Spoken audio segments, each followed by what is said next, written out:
In 1867, the Queen Victoria gave royal assent and proclaimed the Confederation of the Dominion of Canada, uniting 3 British colonies, Canada, Nova Scotia, and New Brunswick, into its own self-governing entity.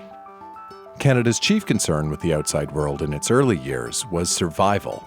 It had already been part of a long history of conflicts between the United States and the British Empire. It needed to strike a delicate balance with Britain, slowly achieving more sovereignty while maintaining ties that were sufficiently robust to stop America from getting any expansionist ideas. In 1914, Canada, as a dominion of the British Empire, had little say over its own foreign policy. When Britain declared war against Germany that August, Canada was automatically at war too. It could, however, decide just how much effort it would put into the fight. It was Canada's outsized contribution to victory in the Great War that birthed a prideful sense of nationhood and earned the young country a greater say in international affairs. Prime Minister Robert Borden demanded that Canada send its own delegates to the post-war Paris Peace Conference of 1919. "Canada is a nation that is not a nation," he wrote in a letter to his wife. "It is about time to alter it." The 1931 Statute of Westminster gave Canada full legislative independence. So when the Second World War broke out, Canada was no longer obliged to fight with Britain. William Lyon Mackenzie King said Parliament, Canada's Parliament, would decide when the country went to war. It waited a week before declaring war against Germany on September 10, 1939. Canada finished the Second World War with one of the largest navies in the world, emerging among the victors with its reputation and global clout at an unprecedented high.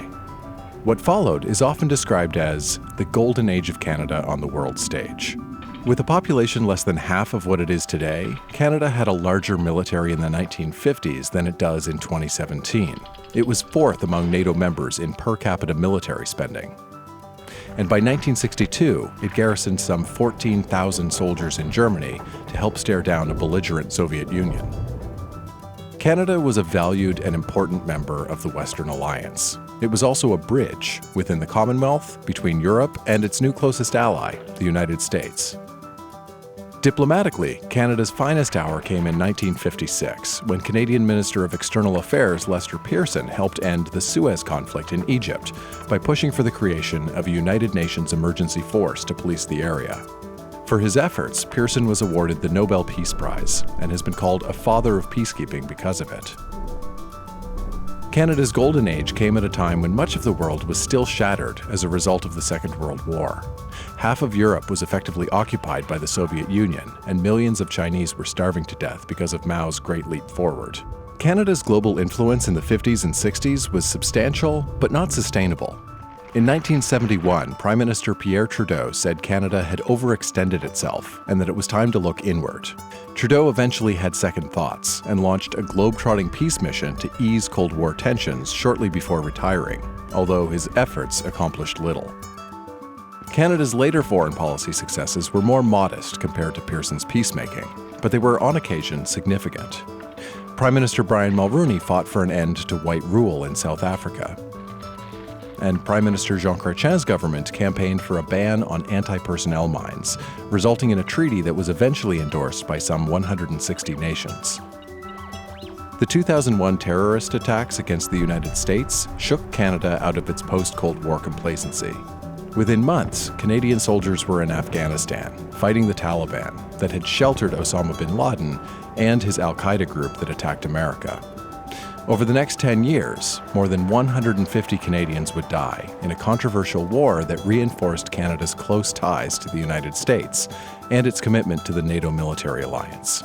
Canada sat out of the 2003 American-led invasion of Iraq, but joined combat there a decade later, dropping bombs on the so-called Islamic State jihadist group from 2014 until early 2016, when it ceased airstrikes in exchange for training and assisting local forces. Canadian foreign policy under Prime Minister Stephen Harper from 2006 to 2015 involved a sharp change in rhetoric. Harper was particularly full-throated in his support for Israel. And his foreign minister, John Baird, said Canada would not be a referee in the world, which was an implied dig at the so-called honest broker role of past Liberal governments. Canada continued fighting in Afghanistan.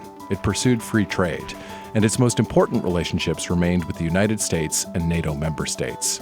More recently, Prime Minister Justin Trudeau has tried to recapture some of Canada's golden age luster, proclaiming a commitment to multilateralism, bridge-building engagement, and peacekeeping.